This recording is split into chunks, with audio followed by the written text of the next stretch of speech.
오늘 우리는 지금 결국 사랑이다 시리즈를 진행하고 있고 오늘은 마지막 시간, 9번째 시간 끝까지 사랑하신다라는 제목으로 함께 말씀 나누려고 합니다. 오늘은 세월호 9주기입니다. 오늘이 그날이라는 것을 이번 주에 이제 알았고 두 가지로 놀랐습니다. 첫 번째, 내가 이게 그날인지 모르고서 살고 있구나. 이게 타인의 고통이니까 내가 남의 고통이라고 생각해서 되게 이렇게 그냥 쉽게 망각하고 살고 있구나라고 생각했고 벌써 9년이나 지났구나라는 부분에서 또 두 번째로 놀랐습니다. 우리들은 9년이 지나고 10년이 지나고 하겠지만 그 아픔에서 아직 빠져나오지 못한 가족을 상실한 아픔 가운데에서 빠져나오지 못해서 힘들어하는 사람도 있을 것입니다. 꼭 그들, 세월호 유가족이 아니더라도 누군가 이 도시 가운데에서 고통과 상실과 아픔 속에 있는 사람들에게 위로가 되는 저와 여러분들, 우리의 삶이 누군가에게서 위로가 되기 위해서 열심히 살아내시는 저와 여러분들이 다 되시기를 주님의 이름으로 축복합니다. 오늘 저희가 예배를 시작하면서 이제 마음의 예배에서 누군가 도저히 사랑할 수 없는 모습이 있나요? 누군가를 사랑할 수 없는 어떤 견딜 수 없는 모습들이 있나요? 아마 여러분들은 사람과의 사이에서 그렇든지 아니면 그냥 내가 살아가면서 어떤 겪는 부분에서 참을 수 없는 것들이 있으실 거예요.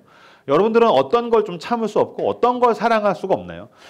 우선 좀 작고 사소한 거로부터 이제 출발을 하자면 저는 이제 음식을 먹을 때 제가 이제 먹는 거 굉장히 민감한 사람인데 쌀국수 좋아하거든요. 쌀국수집에 갔는데 고수가 없으면 전 참지 못합니다.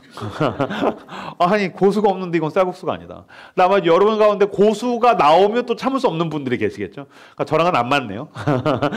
아니 여러분의 고수를 저한테 주시면 되겠고.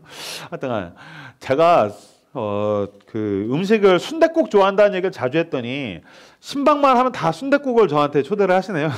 그래서 오늘은 이제 쌀국수, 고수 이제 없으면 참을 수가 없습니다. 그 다음에 이제 좀 패션, 옷을 좋아하니까 패션 좋아하는 사람으로서 남자 중에 이제 양말을 신고 샌들을 신는 사람 참을 수 없습니다. 흰 양말에 샌들, 참을 수 없죠. 둘 중에 하나만 하라고. 그죠? 근데 이제 흰 양말에 샌들은 참을 수가 없죠. 그 다음에 이제 뭐 음식에 벌레가 들어가거나 머리카락이 들어간 거 이제 참을 수가 없고. 그 다음에 이제 야구 팬들. 제가 이번 주에 저희 그 뉴비 담당하시는 이은용 목사님이 골수 LG 팬이시라서 저는 LG 팬은 아닌데 제가 위로하기 위해서 제가 갔습니다. 늘 갈 때마다 졌는데 제가 갔더니 LG가 13대 4라는 대승을 하게 됐다. 그래서 저한테 역시 이명규 목사님은 승리의 화신입니다. 제가 그런 인간입니다. 제가 갔더니 늘 지던 LG도 이기게 되고. 근데 이제 야구 팬들은 아실 겁니다. 한화는 견딜 수가 없습니다. 늘 져요. 한화는 늘 지니까 이제 견딜 수가 없다. 그래서 제가 저희 교회에 있는 이제 결혼 준비하는 청년 가운데에서 만약에 상대가 한화 팬이거든 결혼해라. 그는 인내의 사람이다. 그러나 절대로 모든 것을 견디고 모든 것을 참으며 그런 정말 고린도전서 13장에서 이야기하는 사랑과 인내의 사람, 어떻게 하나를 응원할 수 있는가? 그죠? 하나는 견딜 수가 없죠. 뭐 그런 여러 가지 참을 수 없는 것들이 있을 것입니다. 근데 제가 농담처럼 몇 가지 얘기했지만 참을 수 없는 것들을 계속 당하다가 보면 결국엔 어떻게 하게 됩니까? 자연스럽게 밀어내게 됩니다. 참을 수 없는 것들은 소외하게 됩니다. 참을 수 없는 것들과는 결별하게 됩니다. 잘라내게 되는 것이 우리의 모습이라고 볼 수 있을 것입니다. 저는 이제 두 자녀, 딸 둘을 키우거든요. 10살, 7살. 애들을 데리고서 식당을 가요. 그냥 걸어가다 여기 식당 갈까? 여기 맛있대. 하고 딱 가려다가 입구에 있는 한 표지판을 보자마자 이렇게 얼어버릴 때가 있습니다. 그리고 어떤 작은 낙심, 좌절감을 느낄 때가 있어요. 뭐냐면 No Kids Zone이라는 그 표지판을 보면 순간 얼고 여긴 들어가면 안 돼. 은유라, 로나, 여보 여기 노키즈존이야. 막 가고 싶어. 맛있대. 좋아 보여. 안 돼. 여기 노키즈존이야. 그러면은 애들도 못 가고 애들을 데리고 있는 부모도 그 가족에 다 입장하지 못하게 됩니다. 저는 노키즈존을 볼 때마다 조금 마음이 쉽지는 않지만 이해합니다. 왜냐면 저도 애들을 키우는 부모로서 어떤 식당에 갔는데 애들을 그냥 이렇게 방치해 놓는, 그래서 애들이 굉장히 소란스러운데도 절대로 어떤 컨트롤을 하지 않는 부모들을 볼 때 눈살이 저도 찌푸려져요. 하물며 그 가게의 주인은 오죽하겠어요. 그 이제 민폐까지 가는 거죠. 그러다가 보니까는 그 사장님은 조심스럽게 노키즈존을 이제 선언을 하게 되는 거죠. 그래서 여기는 아이들이 들어올 수 없습니다. 아이들의 가족이 들어올 수 없습니다라고 노키즈존을 표지판으로서 입구에다가 이렇게 붙이게 되는 것입니다. 노키즈존이라는 표지판이 붙어 있으면 그 가족은 들어올 수 없습니다. 입장할 수 없습니다. 잘라지게 됩니다. 단절되게 됩니다. 마찬가지입니다. 천국은 어떤 곳입니까? 천국은 하나님의 집입니다. 하나님의 나라는 어떤 곳입니까? 하나님이 주인 된 곳입니다. 그러니까 우리들은 그냥 뭐 정의가 있고 공의가 있고 은혜가 있고 사랑이 있고 천국은 좋은 게 있대. 아니요. 천국의 본질은 하나님의 집입니다. 하나님 나라의 본질은 하나님이 주인이시라는 것입니다. 하나님이 견딜 수 없는 게 있습니다. 죄입니다. 천국의 주인은 죄를 견디지 못하십니다. 천국의 주인은 죄인을 용납하지 못하십니다.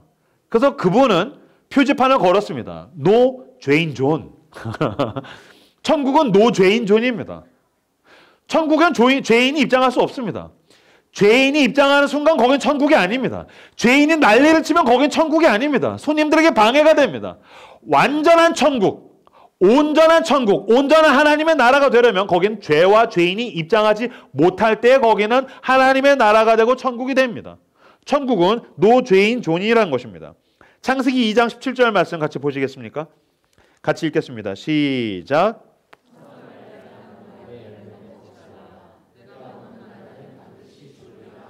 아멘. 무슨 뜻입니까? 죄를 지으면 정령 죽을 것이다. 나는 죄를 용납하지 못한다. 죄는 하나님의 나라에 들어올 수 없다. 죄인은 천국에 입장할 수 없다. 노 죄인 존이라는 표지판이 죄를 지으면 정령 죽으리라. 그걸 하나님께서 법으로 정하셨습니다. 그게 바로 율법으로서 하나님의 법에서는 죄는 죽음이다. 죄의 삭은 죽음이다. 죄는 하나님의 나라에 입장할 수 없다. 죄인은 천국에 들어올 수 없다라고 하나님께서 분명하게 선을 그어 놓으신 것이 하나님의 법입니다. 성경에서 말하는 죄란 무엇이냐면은 죄는 사랑받을 자격이 없다. 하나님께 연결되지 못한다라는 것이 하나님의 법이라는 것입니다. 죄를 지으면 하나님께 사랑받을 수 없습니다. 하나님께 연결될 수 없습니다. 사랑받을 자격이 없다라는 것입니다. 사랑받을 자격이 없는 사람을 사랑하려고 몸부림친 사람의 이야기가 성경에는 등장합니다. 죄를 지으면 사랑받을 자격이 없거든요. 근데 그 사람을 사랑하려고 정말 최선을 다한 사람의 이야기가 있어요. 누구냐면 호세아의 이야기입니다. 호세아라는 이름은 하나님은 구원이시다라는 뜻이에요. 호세아는 여호수아와 같은 이름입니다. 그리고 이게 신약에 오면 예수아, 그러니까 호세아, 여호수아, 예수아 다 하나님은 구원이시다라는 이름이 조금씩만 변형된 거라고 생각을 하시면 되겠습니다. 호세아는 어떤 사람이냐면 직업이 선지자입니다. 선지자는 하나님의 말씀을 받아서 전하는 사람이에요. 하나님의 말씀을 전하는 선지자는 여러분 선지자 한번 떠올리면 굉장히 그는 막 눈이 막 부리부리하고 굉장히 어떤 굵은 보이스를 가지고, 왜냐하면 선지자가 얘들아 얘기 들어라 뭐 그러지 않을 거 아니에요. 하나님이 말씀하신다 막 그런 굉장히 우렁찬 말씀을 이렇게 전할 것 같고 굉장히 어떤 기계가 강한 기운을 가지고 있을 것 같고 저도 이제 목사가 되기 위해서 신학교에 들어가서 수업을 받고 그래서 이제 목사라는 타이틀을 받게 되었을 때 그래서 이명규 목사님 나오시겠습니다. 그래서 제가 처음 설교하러 갈 때 그 설레임, 그 기대 그런 게 저에게도 있어요. 호세아도 마찬가지겠죠. 하나님이 나한테 무엇을 맡기실까? 하나님이 나한테 넌 이 이야기를 전해라. 첫 번째 미션은 뭘까? 첫 번째 메시지는 뭘까? 호세아도 그런 기대와 설레임이 있겠죠. 근데 애석하게도 하나님께서 호세아라는 선지자에게 맡기신 미션은 아주 희한하고 이상하고 기괴한 거였어요. 자, 호세아서 1장 2절 말씀 같이 보시겠습니까? 호세아서 1장 2절 말씀을 같이 한 목소리로 읽겠습니다. 시작.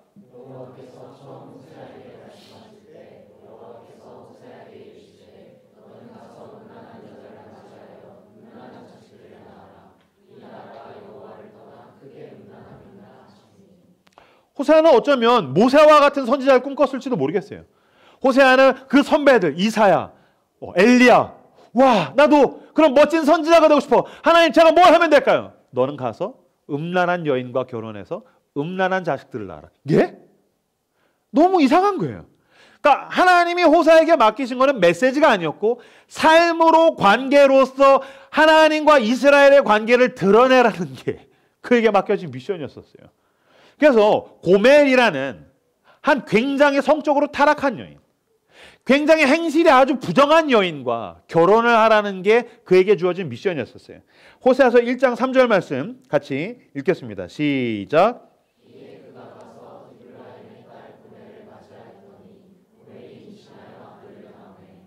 그래서 호세아는 하나님께서 주신 미션대로 고멜이라는 한 여인과 결혼을 해서 자녀들을 낳게 됩니다. 근데 이 고멜은 실제적으로 굉장히 성적으로 타락한 여인이었었어요. 그녀의 직업은 성매매였을 뿐만이 아니라 그냥 먹고 살기 위해서 성매매를 하는 게 아니라 그녀는 진심으로 성적으로 타락한 여인이었었어요. 결혼해서 호세아가 너무너무 사랑해 주는데도 또 나가서 음행을 저지르고, 자녀를 연달아서 셋을 낳는데도 결국엔 또 그 버릇을 고치지 못하고 나아가서 음행을 저지르고 성적인 죄를 저지르는 거예요. 그래서 남의 집에 가서 다른 남자와 함께 성적으로 타락한 행동을 하다가 결국에는 그 사람의 집에서 노예로 지내게 됩니다. 근데 하나님께서 어떻게 하시냐면 가서 노예로 지내는 그 네 아내를 위해서 값을 치르고 그 여인을 데리고 와라. 하나님께서 할 수가 없는 시도, 할 수가 없는 사랑, 도저히 할 수가 없는 그런 행동을 호세아에게 요구하시는 거예요. 이 고멜이라는 이름의 뜻은 무슨 뜻이냐면 실패하다, 끊어지다라는 뜻이에요. 끊어졌다. 고멜이라는 이름의 뜻이 뭐라고요? 끊어지다. 이것은 무엇을 뜻합니까? 하나님으로부터 끊어진 우리를 의미합니다. 하나님으로부터 끊어져서 또 세상에 나가고, 하나님의 사랑을 배신하고, 하나님의 사랑을 무시하고, 하나님의 사랑을 짓밟고, 하나님께 등 돌려서 난 세상이 좋아요, 난 끊어질 거예요, 내 인생의 주인은 나예요. 하나님으로부터 벗어나고 도망가고 끊어지려는 고멜, 이게 누구를 의미합니까? 호세아 시대의 이스라엘을 의미하고, 이 시대를 살아가고 있는 하나님으로부터 등 돌리고 배신하고 그 사랑을 짓밟는 우리를 의미한다는 거예요. 니는 고멜이야. 호세아야, 가서 고멜을 사랑해. 내가 그렇게 고멜을 사랑하듯이, 내가 너네를 사랑하듯이 너도 고멜을 사랑해. 이게 하나님께서 호세아에게 요구하신 거였었어요. 호세아가 고멜과 그 결혼을 해서 세 자녀를 낳게 됩니다. 그 이름의 뜻이 보면 하나님의 마음을 대변해요. 보시겠습니까? 첫째, 아들 이름은 이스라엘, 멸망이에요. 호세아가 끊어진, 실패한 그 여인과 결혼해서 뭘 낳았다고요? 멸망을 낳았어요. 마찬가지로 하나님으로부터 벗어난 단절된 우리 사이에서 뭐가 나온다고요? 그 결과는 멸망이 나온다는 거예요. 첫째, 멸망. 둘째 아이의 이름이 뭡니까? 루하마. 셋째는 로암미. 근데 여기서 로가 두 번 반복되죠. 로는 부정형입니다. 노 또는 not이에요. 그러니까 루하마. 루하마면, 루하마는 은혜예요, 은혜.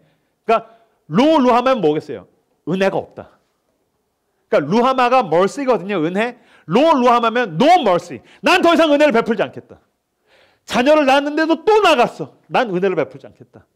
내가 너한테 또 용서해주고 사랑해준데 넌 또 배신했어. 난 더 이상 너를 사랑할 수 없어. No mercy, no love.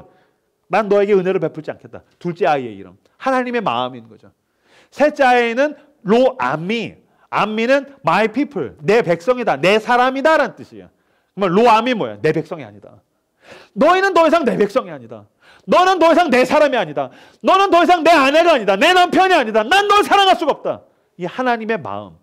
배신감에 어떻게 처절한 가운데서, 비참한 가운데서 어쩔 줄 몰라 하는 하나님의 마음을 가지고 이름을 붙였어요. 이스라엘. 넌 멸망당해도 싸다. 루하마. 더 이상 사랑과 은혜를 베풀고 싶지가 않다. 로암미. 너는 내 백성이 아니다. 이게 하나님의 마음이었다라는 거예요.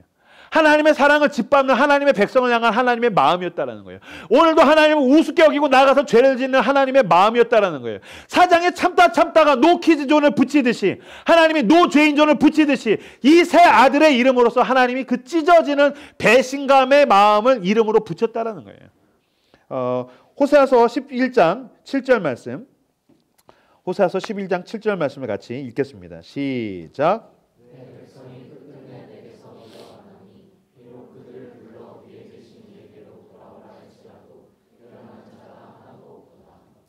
하나님께서 호세아를 통해서 말씀하신 거예요. 내 백성이 끝끝내 내게서 물러가나니 비록 그들을 불러 위에 계신 이에게로 돌아와라.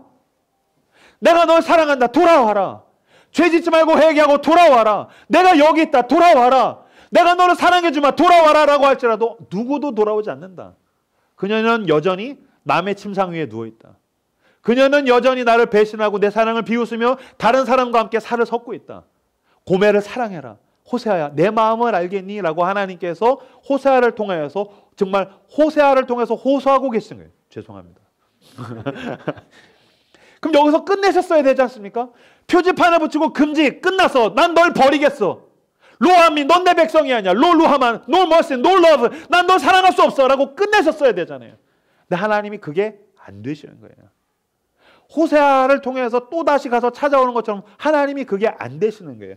호세아서 11장 8절에서 9절 말씀 같이 읽겠습니다. 시작.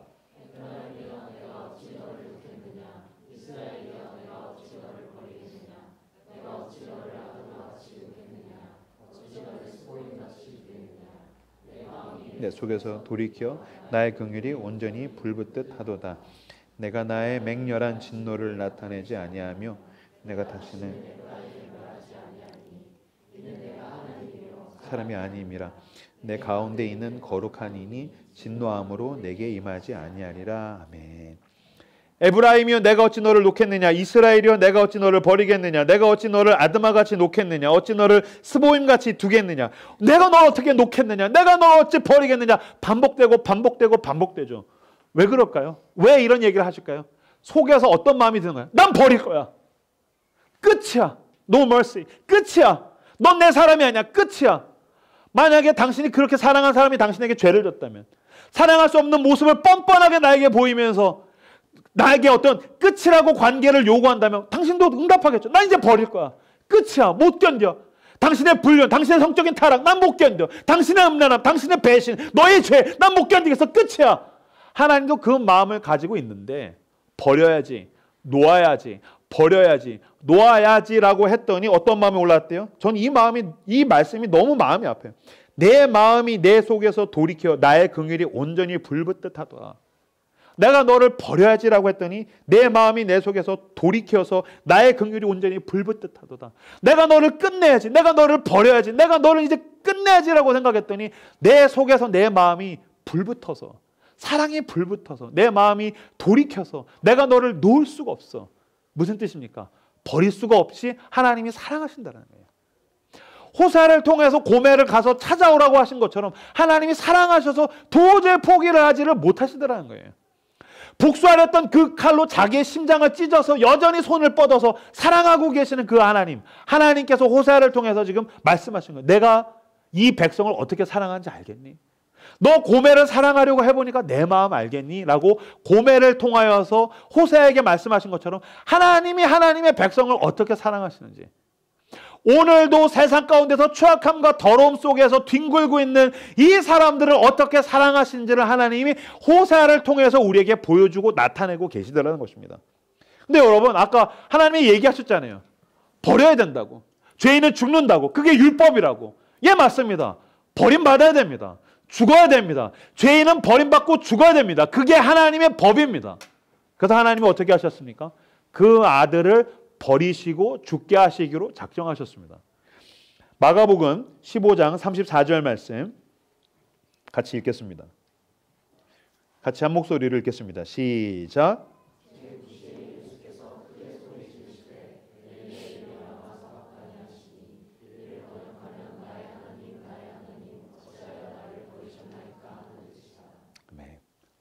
예수님께서 십자가에서 죽으실 때 방금 읽은 구절은 가상 7원 중에 네 번째, 가상 7원이라는 것은 십자가 위에서 7마디를 하셨는데 그 중에서 네 번째 대사가 이 대사입니다. 엘리 라마 사박다니, 나의 하나님 나의 하나님 어찌하여 나를 버리셨나이까. 예수님이 지금 뭐라고 한다고요? 왜 나를 버리십니까? 왜 나를 버림받게 두십니까? 어찌하여 나를 이렇게 버리시는 것입니까? 왜 하나님이 그 아들을 지금 버리고 계십니까?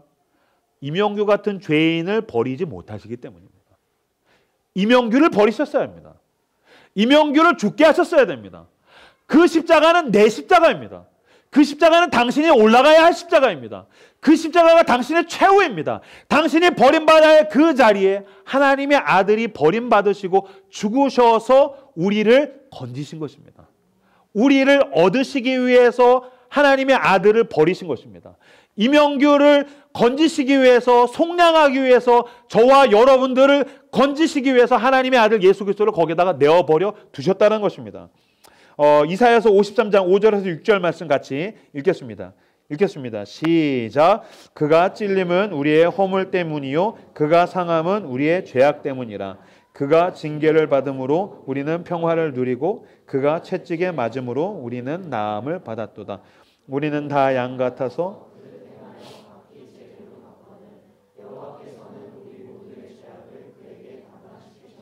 아멘. 그가 찔림은 우리의 허물 때문이요 그가 상함은 우리의 죄악 때문이라.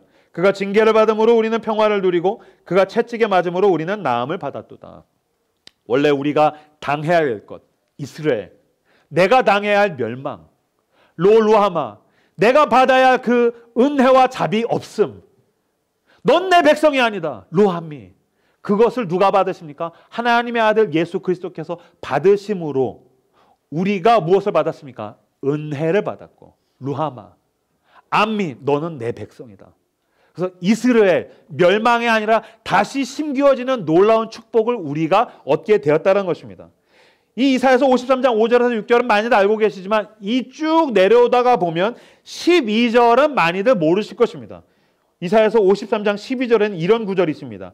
이는 그가, 예수 그리스도께서 자기 영혼을 버려 사망에 이름해야 하며 범죄자 중 하나로 헤아림을 받았음이니라.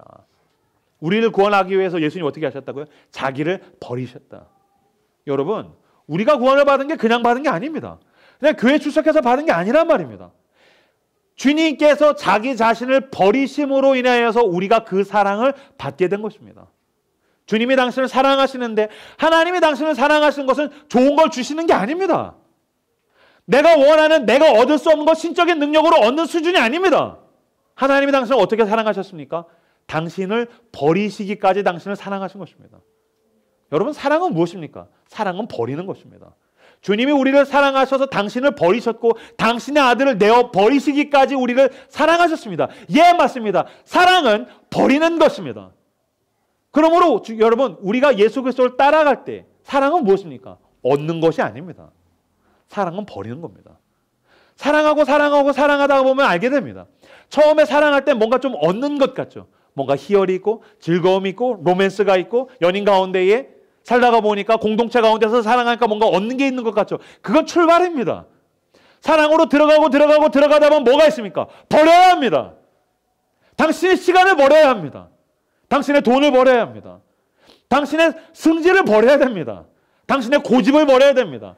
당신의 자존심을 버려야 됩니다. 사랑은 버리는 것입니다. 예수님이 우리를 사랑하셔서 자기의 영혼을 버리고 하나님의 아들로서의 모든 걸 버리듯이 사랑은 나에게 있는 것들을 버리는 것입니다. 우리 교회에 이제 결혼을 준비하는 커플들이 있습니다. 결혼을 준비할 때 보니까 결혼식을 준비합니다. 요새 어때? 결혼 준비하고 있어요? 아니죠. 결혼식을 준비하는 거죠. 세레머니. 근데 여러분, 결혼식을 아무리 잘 준비한다고 해서 그게 결혼 이후에 결혼 생활을 도와주지는 못합니다. 그러니까 결혼식을 준비하는 것과 이후에 결혼을 삶으로서 준비하는 건 별개일 수 있습니다. 결혼식은 여러분들 알고 있는 결혼식을 준비하시면 됩니다. 그러나 이후에 결혼으로서의 삶을 준비하려면 뭘 준비해야 됩니까? 버리는 걸 준비해야 됩니다. 내가 옳다라는 주장을 버리는 연습을 해야 됩니다. 내가 살아오던 삶의 패턴을 버리는 연습을 해야 됩니다. 형제들은 아끼던 게임 아이템을 버릴 준비를 해야 됩니다. 가서 음식물 쓰레기를 버릴 준비를 해야 됩니다. 사랑은 버리는 것입니다. 버리는 겁니다. 어제 우리 교회는 토요일 날, 그 황금 같은 토요일 휴일 날 뭐 했습니까? 15명이 안양에 가서 무료 급식소에서 노숙자와 그 독거노인들에게 음식을 나눠주고 왔습니다. 요리를 해서 배식을 하고 그걸 정리를 하고 토요일을 하루를 꼬박 쏟아부었습니다. 왜 그렇습니까? 사랑은 버리는 것입니다. 그게 나랑 뭔 상관이 있습니까? 그분들이 밥을 먹든 안 먹든 그게 나랑 뭔 상관이 있습니까? 그리고 그 행위를 한다고 해서 굉장한 감동이 일어날 수도 있고 아닐 수도 있습니다. 그러나 여러분, 사랑은 버리는 겁니다. 여러분, 우리 교회는 선교할 것입니다. 수련은 없습니다. 선교입니다. 왜 선교갑니까? 우리는 버리기 위해서 남의 나라까지 가는 바보기 때문입니다. 근데 여러분, 구제를 하고 선교를 하고 버리다가 보면 뭘 알게 됩니까? 내가 그토록 얻으려고 발버둥을 쳐도 얻어지지 않았던 게 내가 버렸는데 어디선가 채워지는 신비를 경험하게 될 것입니다. 버려서 내가 비워졌는데 거기에 내가 알 수 없는 어떤 신비의 영역에서 놀라운 의미가 나를 채우기 시작합니다. 무엇입니까? 생명력. 내가 왜 사는가? 내 삶에 대한 의미. 내 삶의 의미를 당신이 소유할 수 있습니까? 구매할 수 있습니까? 성취할 수 있습니까? 못합니다. 이 도시에서 내가 살아가는 의미를 소유할 수 없습니다. 성취할 수 없습니다. 획득할 수 없습니다. 네, 사랑하다가 보면 버렸더니 막 올라옵니다. 그 사랑의 나를 살게 하는 것입니다. 아, 내가 이것 때문에 사는 거구나. 내가 이걸 위해서 사는 거구나. 그래서 더 구제하기 힘쓰고 더 선교하기 힘쓰고 더 사랑하기 힘쓰고 내 주변에 있는 누군가를 향해서 복음과 사랑으로 헌신으로 내 것들을 쏟아부어주려고 하는 것은 그 사랑이 나를 살게 하기 때문입니다. 사랑은 버리는 것입니다. 여러분, 한국 교회가 왜 이렇게 욕을 먹습니까? 더 소유하려 하기 때문입니다. 더 가지려 하기 때문입니다. 더 좋은 건물, 더 좋은 시스템, 더 많은 성도. 우리 교회는 버리는 교회가 되기를 주님의 이름으로 축복합니다. 버릴 준비를 하십시오. 내가 어떻게 하면 더 잘 버릴 수 있을까? 그렇게 나를 살리기 위해서 모든 걸 버리신 우리 주 예수 그리스도처럼 나도 그 은혜와 생명으로 살았으니 나를 버리는 가운데에 주님이 주신 그 놀라운 예수의 생명력이 나를 채워서 I'm alive! 난 살아있습니다! 그 진정한 생명력을 그 주변을 향해서 흘려보내시는 라이트하우스 서울숲이 되시기를 그리스도 이름으로 축복합니다. 사랑은 버리는 것입니다. 요한복음 13장 1절 말씀을 같이 읽겠습니다. 요한복음 13장 1절 말씀 같이 읽겠습니다. 시작.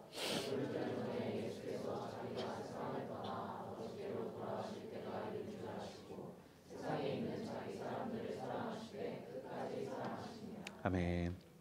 6월절 전에 예수께서 자기가 세상을 떠나 아버지께로 돌아가실 때가 이른 줄 아시고 예수님이 세상을 떠나 아버지께로 갈 때가 이른 줄 아시고 그게 코앞에 온 줄 아셨다는 거예요.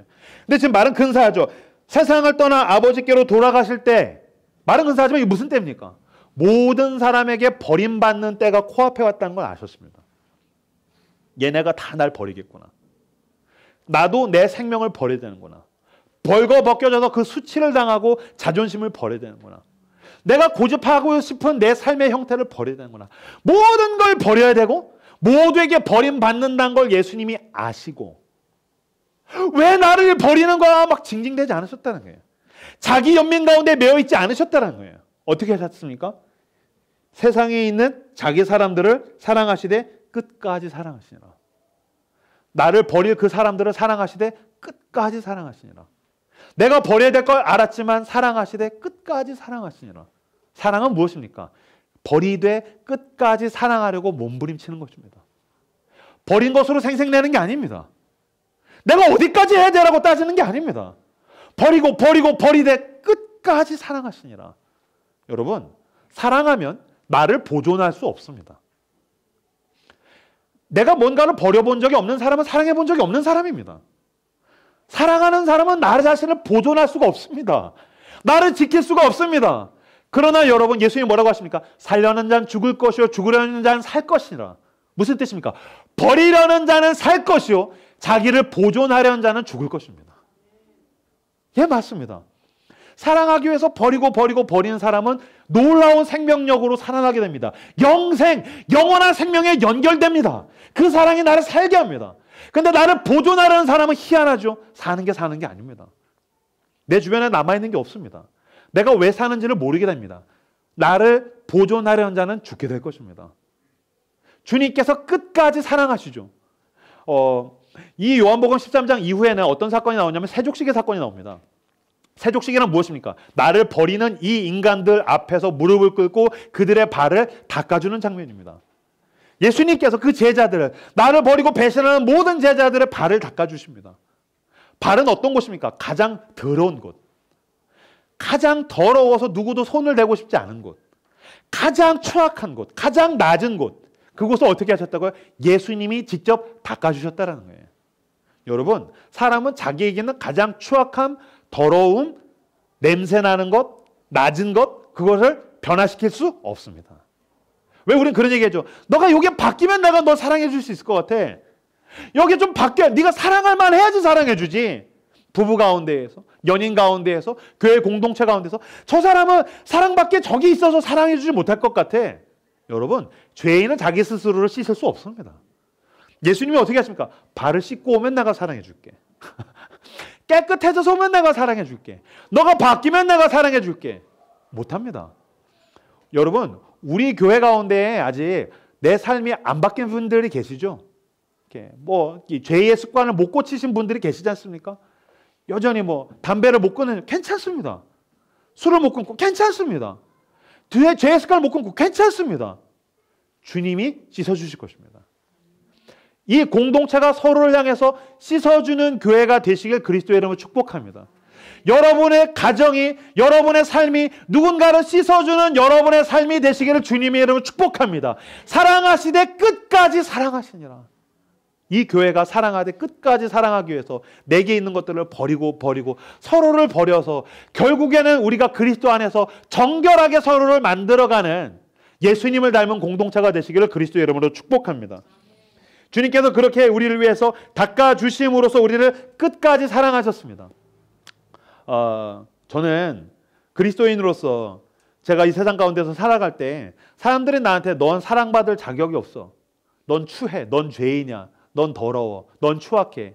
사람들은 나의 약함, 나의 부족함, 나의 추악함에 대해서 지적하고 사랑받을 모습, 자격이 없다는 것을 지적하는 정도는 나는 괜찮은데 제가 참 힘든 건 뭐냐면 그거예요. 내 스스로에서 내면의 소리가 들려올 때예요. 자책이죠. 넌 사랑받을 자격이 없어. 야, 이명규, 네가 네 스스로를 봐라. 네 꼬라지를 봐라. 네가 목사냐? 네가 그리스도인이냐? 네가 인간이냐? 네가 애비로서 딸들에게 그러고도 네가 아빠냐? 네가 네 아내에게 그렇게 불같이 화를 내서 싸워놓고도 네가 남편 있네, 목사 있네 그러고 살 수 있냐? 네가 네 죄를 아는데 너가 막 그 자책이 올라올 땐 제가 못 견디겠어요. 여러분, 자존감이라고 이야기하죠. 나를 존재하게 만드는 힘, 나를 존재하게 만든 그 지탱하는 것, 자존감이 어디 있어요? 우린 죄인이에요. 그런 거 없어요. 나의 자존감은 나를 끝까지 사랑하시는 주님이에요. 나는 내 스스로 자책하고 나는 이미 끝났는데 나를 끝까지 붙들고 포기하지 않으시는 그 끝까지 사랑하시는 그 사랑이 내 자존감의 원천이에요. 난 그 굳건한 반석 위에, 그 어떤 것에도 변하지 않은 그 굳건한 사랑 위에 고멜과 같은 나를 사랑하신다. No mercy, 은혜 받을 자격이 없는 나를 사랑하신다. 나는 끝났는데 그 끝난 나를 주님이 붙들고 사랑하신다. 그 주님의 끝없는 사랑 위에 서시는, 끝없는 사랑을 붙들고 자존감으로 삼으시는 저 여러분들 다 되시기를 그리스도의 이름으로 축복합니다. 존 오트버그는 사랑받을 자격이 없는 사람들을 향한 그 복음에 대한 설명을 하면서 누더기 인형이라는 이야기를 했어요. 미국에 있는 제가 굉장히 좋아하는 존 오트버그라는 목사님인데 누더기 인형을 사랑하는 자녀를 보면서 복음에 대한 설명을 했는데 저도 비슷한 사건을 경험한 적이 있어요. 저희 집에도 이제 우리 딸이 태어나면서 받은 인형이 있었어요. 딸기라는 인형. 이모가 줬어요. 이모가 인형을 줬는데 인형 이름이 딸기예요. 모든 가족이 딸기라고 이름을 붙였어요. 대가리가 딸기처럼 생겼어요. 그리고 머리가 아주 비대하게 크고 몸이 말랐는데 납작한 인형이에요. 저희 큰딸이 이 인형을 너무너무 사랑했어요. 그래서 늘 끌어안고 자고 이유식을 먹을 때도 옆에다 앉혀놓고 먹고 불안하면 딸기 찾고 딸기 끌어안으면 막 평안해하고. 근데 이제 1년, 2년, 3년이 지나가면서 이 이뻤던 인형은 점점점 이렇게 해지고 더러워지고 이제 누더기가 되어가는 거죠. 저희 집에는 딸기보다 더 좋은 인형이 너무너무 많아요. 더 좋은 장난감이 너무너무 많아요. 근데 저희 큰딸은 줄곧 딸기를 가장 좋아하는 거예요. 우리 딸이 7살쯤 됐던 때 같아요. 은율이가. 그때 저는 이제 개척해서 열심히 사역을 하느라고 고군분투할 때였었고 어느 날 퇴근을 하고 집에 왔는데 침대에서 아내랑 두 딸이 잘 준비를 하는 거예요. 가가지고서 입을 맞추고 은율아, 로나 잘 자. 아빠 왔어. 아빠 이제 가서 씻어야 돼. 그러니까 먼저 자. 그랬더니 이제 은율이가 아빠 나 지금은 잠은 여기 침대에서 엄마랑 자지만 이따가 나 잠들면 나 안아서 아빠 옆에 눕혀야 돼. 왜냐면 저는 침대 밑에 매트를 깔고 잤거든요. 침대가 좁으니까. 그래서 알았어. 지금은 잘 때는 엄마 옆에서 자지만 이따가 아빠 자려고 누우면은 자기를 안아서 아빠 옆에다가 눕혀서 같이 재워달라는 거였었어요. 그래서 알았어. 제가 그 정도의 아빠입니다. 그래서 이제 인사를 하고 방문을 닫으려고 하는 찰나에 은율이가 꼭 제 뒤통수에다가 덧붙이는 말이 있어요. 참 아빠 잊지 마. 뭘? 딸기. 꼭 딸기도 내 품에 안아줘야 돼. 내일 아침에 눈 떴는데 딸기 없으면 혼날 줄 알아. 내일 아침에 눈 떴는데 딸기 없으면 맞을 줄 알아. 막 그래요. 알았어. 인사하고 문을 닫고 이제 가서 저는 샤워를 하고 나와서 이제 남은 업무들을 해요. 저는 이제 새벽 1~2시쯤 자는데 책을 읽고 글을 쓰고 설교문을 쓰고 작업들을 하고 일을 하다가 이제 1시나 2시쯤 되면 너무너무 피곤해서 이제 자야겠다. 밤이 깊었다. 이제 끝내자. 그래서 이제 들어와서 방문을 닫고 침실에 있는 이제 우리 큰딸을 안아가지고서 매트에다가 눕히고 저도 그 옆에 발라당 눕는 거예요. 딱 누우면 막 너무너무 달콤해요. 자기 직전에 온몸이 카라멜처럼 녹을 것 같아. 너무너무 좋아. 형제 오늘 너무너무 수고 많았어. 주님 감사합니다. 전 이제 녹으려고 합니다. 전 자겠습니다 하는데 순간 번쩍 딸기! 눈을 번쩍 떠요. 젠장 딸기! 그래가지고 그 자리에서 자려고 누웠다가 다시 벌떡 일어나요. 초인적인 거죠. 정말 이건 초인적인 거예요.